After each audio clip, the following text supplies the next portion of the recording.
What is up, fam? Bienvenidos a un día más leyendo la Biblia en todo un año, donde estamos hablando de contexto, hablando de referencias, de verdades que no solamente van a ser aplicables, sino son prácticas en tu día a día. El día de hoy estamos leyendo el libro de Jeremías, el capítulo 34 al capítulo 37. Así que si aún no has tenido la oportunidad de leer, ponle pausa al video, lee, aquí te voy a esperar. ¿Por qué quiero que leas? Porque uno, no nos vamos verso por verso. Dos, en realidad no estás cumpliendo con el propósito de estos videos, que es leer la Biblia, ¿verdad? Esta es la verdad que vale la pena leer. Esto es donde vale la pena pasar tu tiempo, no en estos videos. Y lo voy a decir de esta manera. Si no leíste la palabra de Dios, estos capítulos, no desperdicies tu precioso tiempo en estos videos, porque es más importante esto que lo que yo voy a decir. Entonces, recuerda, hay que ver estos videos como unas muletas en donde te apoyas, pero no quiero que sea tu único consumo bíblico. Josh, ¿por qué hablas tan poco de estos videos, tan poco de ti? Porque en realidad el propósito es hacer la palabra de Dios famosa, hacer la palabra de Dios práctica, digerible, porque a veces es un poco difícil de entender, de aplicarlo, especialmente cuando vamos iniciando en nuestro caminar con Cristo y estamos hambrientos, ¿verdad? No estoy diciendo que es imposible, no estoy diciendo que hay gente que no le entienda la palabra de Dios, no estoy diciendo eso, sino simplemente quiero dejarte con verdades que puedan ser prácticas y aplicables en tu día a día. Entonces, vamos a darle con todo. Esto es Jeremías 34 al 37 y quiero hablarte desde esta perspectiva. ¿Sabes? Hay verdades que nos confrontan y cuando lo hacen, nuestro instinto en veces no es obedecerlas, es de hecho callarlas, es silenciarlas. ¿Sabes? Algo que he estado apuntando en mis notas mientras leo estos capítulos es la siguiente frase. A veces la verdad suena lógica, pero a veces es ilógica y amenazante a quienes hacen el mal. Para quienes hacen el bien, la verdad suena lógica, la verdad suena como una respuesta, pero aquellos quienes están ciegos, aquellos que están cegados y que hacen el mal y que su interés es estar en el mal, suena ilógico y suena amenazante para quienes hacen el mal. Entonces, uno de los filtros que puedo aplicar el día de hoy, una de las verdades que puedo aplicar es si esa verdad bíblica me está molestando, es porque tal vez estoy cegado a lo que Dios quiere confrontar en mi vida. Entonces, sé que me estoy adelantando un poco, pero esa es una de ellas y eso es lo que pasa en Jeremías 34 al 37. Un rey escucha la palabra de Dios y decide cortarla en pedazos y quemarla. Así es, el trabajo de Jeremías, las palabras de Jeremías, la profecía de Jeremías es arrancada y es echada al fuego constantemente mientras está leyendo la palabra. Pero aquí está la tensión. Puedes destruir el mensaje, pero no puedes detener el plan. Este episodio no solo va a tratar de un rollo quemado, sino de corazones endurecidos, liderazgo hipócrita y una pregunta incómoda, pero tan vigente el día de hoy. ¿Qué hacemos cuando la verdad amenaza nuestra comodidad? Esto es Jeremías 34 al capítulo 37 y aquí es donde Jeremías va a confrontar a los líderes de Judá por romper un pacto solemne delante de Dios. Esto es lo que va a suceder. El pueblo libera a sus esclavos hebreos, pero luego los vuelve a esclavizar diciendo, ¡hey! ¿Sabes qué? Mejor retiro lo dicho, esto de soltar a los esclavos en el año del jubileo, pues como que suena chido, lo voy a hacer para ganar popularidad, pero en cuanto tenga la oportunidad de no hacerlo, pues no lo voy a hacer. Y esto es literal lo que sucede. El pueblo libera a los esclavos hebreos diciendo, ¡hey, año! ¡Woo! ¡Súper! ¡Súper chido! Pero luego los vuelve a esclavizar desobedeciendo la ley. Porque escrito estaba, ¿no? Ahora, el rey Joacim escucha la profecía escrita en un rollo y la quema sección por sección. Esto lo vamos a ver en el capítulo 36. Ahora, Dios va a ordenar a Jeremías que reescriba el mensaje y añade palabras aún más duras en contra del rey. El texto muestra rechazar la palabra no debilita, la intensifica.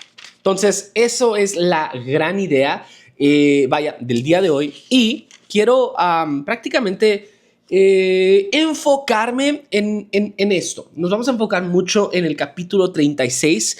¿Por qué? Porque de hecho el libro original de Jeremías fue escrito del capítulo 1 al capítulo 25 y al capítulo 20, y el capítulo 25 que leemos en el libro de Jeremías sería más como el capítulo 21. Eso es lo que el rey Joacim está leyendo. Jeremías capítulo 1 al 20 y el 25, que en realidad sería 21. Eso es lo que él está leyendo y está quemando, ¿no? Pero ahora, no me quiero adelantar, simplemente quiero dar esa instrucción antes de entrar al contexto. Vamos a entrar al contexto, ¿no? En el mundo antiguo, hacer un pacto implicaba acto simbólico. No nomás era la palabra de una persona como, hey, te lo juro que mañana a las 5 de la mañana nos vemos para correr, y luego la rompen. Vaya, yo soy testigo y soy condenado a eso, ¿no? Yo he dicho, no, te doy mi palabra, compa, ahí nos vemos 5:30 en la vaca argentina, vamos a correr, vamos a pasar un buen tiempo, y de pronto a las 7 de la mañana me despierto bien campante y digo, ¡chin! Le prometí y no lo cumplí. Bueno, no es como eso. En el antiguo mundo, hacer un pacto implicaba acto simbólico, implicaba algo que te costaba y costaba, ¿no? Era, sacrificar animales, era prácticamente hacer liturgias, y romperlo significaba aceptar las consecuencias. Y es algo que hoy en día no sucede mucho. Hoy en día rompemos nuestra palabra tan fácil como si fuera de papel, pero quiero que entiendas eso. En el antiguo mundo no era como tal. Si tú rompías tu pacto, si tú rompías la palabra, el pacto que hacías con una persona, automáticamente te atiendes a las consecuencias, y las consecuencias eran notorias, ¿no? Entonces, vamos a ver que en Éxodo capítulo 21 y Deuteronomio 15, capítulo 15, van a en realidad exigir liberar a los esclavos hebreos cada 7 años. Esto era conocido como el año del jubileo, en donde se perdonaba todas las deudas. Y ojo, también en el antiguo mundo, en la cultura, muchos eran esclavizados. ¿Por qué? Porque no podían pagar los préstamos o las deudas que tú tenías con esa persona o con cualquier acreedor. Entonces, si tú no podías pagar y no había manera de pagar, el banco, el acreedor o el prestamista tenía derecho a ir por tus hijos para que ellos pagaran con su vida y su trabajo y sus obras lo que tú como mamá soltera o papá debías. Si eras hombre, de hecho, a ti te tocaba ser esclavo y no tenías manera, a ti te tocaba ser esclavo, pero hay zonas en la Biblia que vemos eso, ¿no? Una de ellas que se me viene a la mente es en Segunda de Reyes, capítulo 4, si no me equivoco, es donde Eliseo está hablando con la esposa del profeta y dice, él va con el profeta, clama a él y le dice, oye, ¿sabes qué? Ayúdame porque el banco, los acreedores están tocando en mi puerta y se quieren llevar a mis hijos como esclavo. Ok, eso sucedía mucho. Entonces, quiero que entiendas, no lo quiero normalizar, pero era normal que hubiera muchos esclavos, pero también había una ley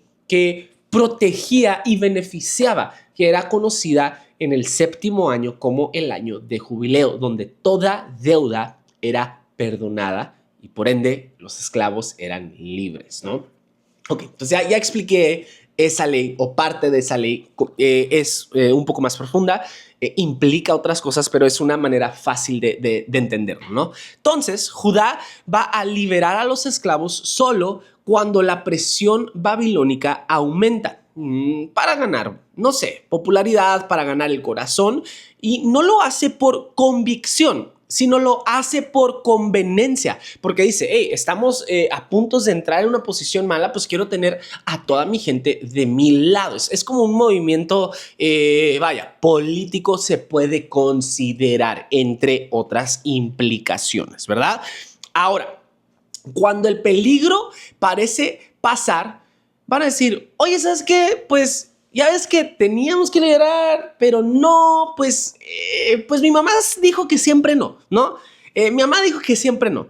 Arrepentimiento superficial y no transformación real. Entonces, sueltan y luego dicen, oye, ¿sabes qué? Pues siempre no. Entonces, esto es lo que está sucediendo. Así que dentro de eso, en estos capítulos, lo que sucede, el rey Joacim va a tomar el rollo, capítulo 36, verso 23, el rollo profético como acto político y espiritual, y va a rechazar la autoridad de Dios.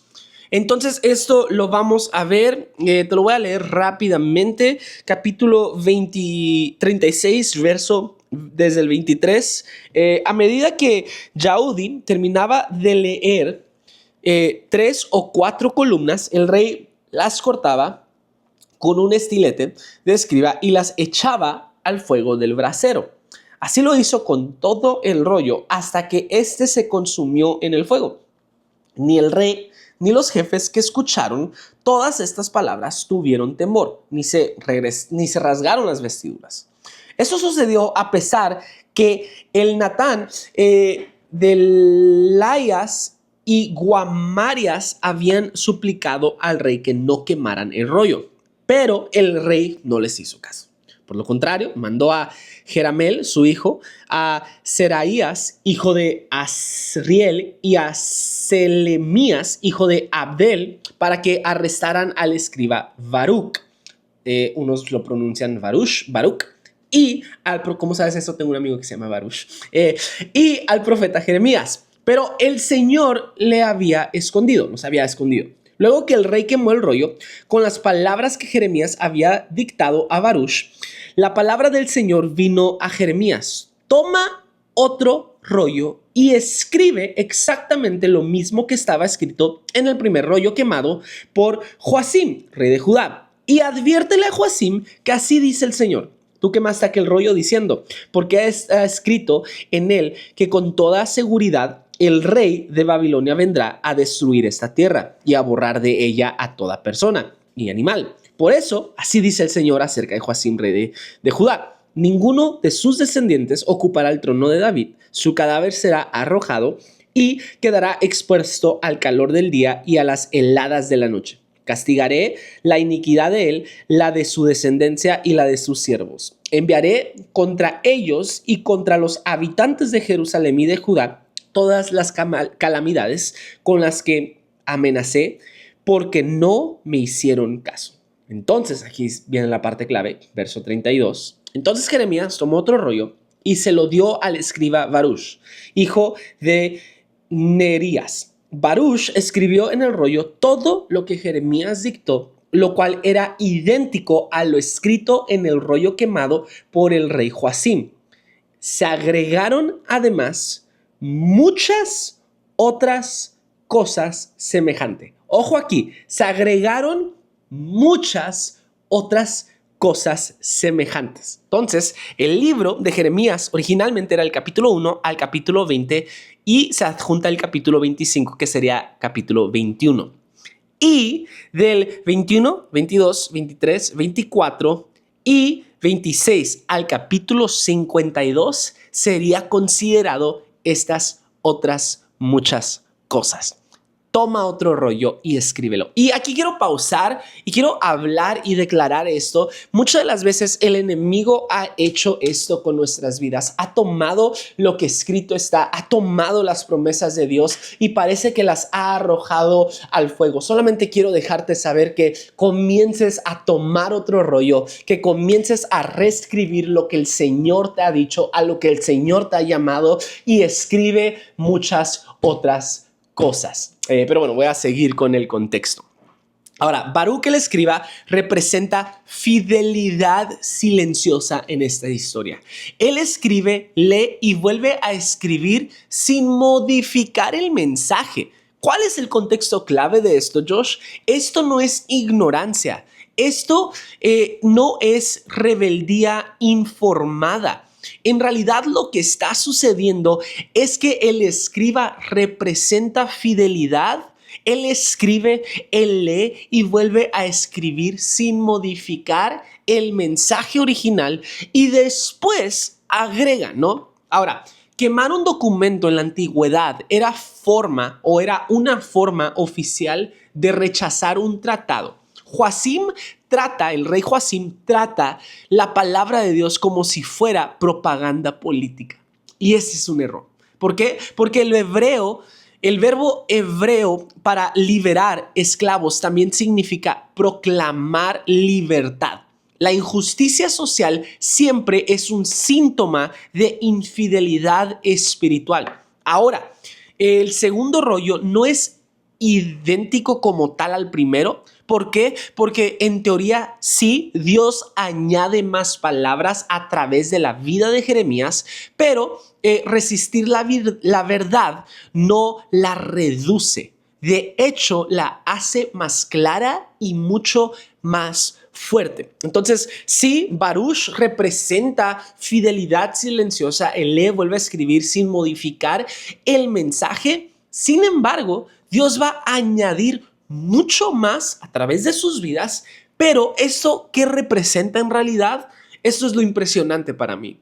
Resistir la verdad no la reduce. Tratar de quemar la verdad no la reduce. De hecho, la hace más clara y más fuerte. Y esto lo podemos ver con tal vez un movimiento político. Me acuerdo que esto sucedió este año, en realidad sucedió en Norteamérica, pero muchos ubicamos a Charlie Kirk y tal vez no. Y tal vez depende de en qué aspecto del régimen político te encuentras, tal vez en la derecha, tal vez en la izquierda, no lo sé, no quiero hablarte de política, no es mi lugar, pero me acuerdo que eso sucedió. Matan a este joven padre de 2 hijas, casado, un joven que para mí era un hombre que representaba muchos valores a los cuales yo me alineo.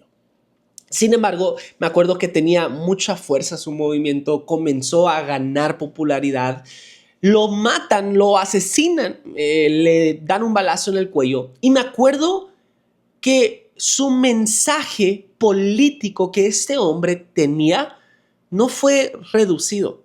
De hecho, fue más claro y desde su muerte ha sido más fuerte y radicalizado. Y tal vez esa palabra es un poco negativa, pero de la manera positiva radicalizó a muchos jóvenes en la nación de Estados Unidos a aferrarse y a pararse por lo correcto de manera política. Lo mismo, si no mal recuerdo, yo no estaba con la noción consciente, pero me acuerdo y sé a través de la historia política mexicana que lo mismo sucedió con Colosio, ¿no? Su mensaje ganó fuerza.